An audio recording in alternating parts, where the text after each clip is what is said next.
जळगाव शहरातील लोकशाही वृत्तपत्रात कार्यरत असलेले वरिष्ठ पत्रकार दीपक कुलकर्णी यांच्यावर आज दिनांक 2 नोव्हेंबर रोजी दुपारी कार्यालयात येत असताना 3 जणांच्या टोळक्यांनी बडरामपेठ येथे हल्ला केल्याची खळबळजनक घटना ही घडली आहे।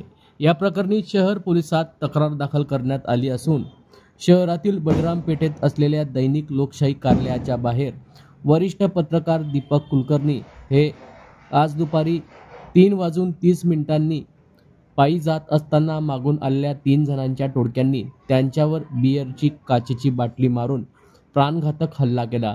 त्यांनी तत्काळ सावध भूमिका घेतल्याने काचेची बाटली त्यांच्या मानेवर लागली असून त्याच्यावर लागलीच जिल्हा सामान्य रुग्णालयात उपचार करण्यात आले।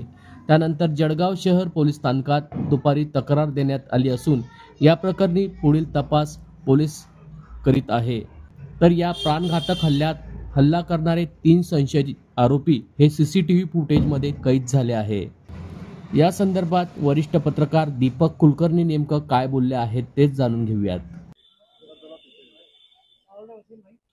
काय सांगणार, आज काय घटना घडली होती, नेमकी काय झालं होतं? आज दुपारी 3-3:30च्या दरम्यान मी दैनिक लोकशाहीच्या कार्यालयात जात असताना पाठीमागून 3 जण एका 2 व्हीलरवर आले। त्यांनी तोंडाला रुमाल वगैरे बांधलेला होता आणि बियरच्या बाटलीने माझ्या डाव्या म्हणजे डोक्याच्या डाव्या साईडला त्यांनी हल्ला केलेला आहे। त्याच्यातला एक जण म्हणत होता त्याच्या पोटात बाटली घाल, त्याच्या पोटात बाटली घाल असं म्हणत होता, पण मी सावध झालो आणि उजव्या हाताने बाटली पकडण्याचा प्रयत्न केला। ते 2 जण पळत समोर लावलेल्या गाडीवर बसून गेले। पुढच्या माणसाने गाडी चालवली आणि ते 3 शनी मंदिराच्या दिशेने पळाले। 3:30च्या दरम्यान माझ्या डाव्या डोळ्याजवळ कानाजवळ दुखापत झालेली आणि उजव्या हाताला लागलेला आहे। दगड मागून फेकल्यानंतर बाटली मारल्यानंतर दगड मागून फेकला आणि मग ते पळाले। हो, पोलीस स्टेशनला तक्रार दाखल केलेली आहे।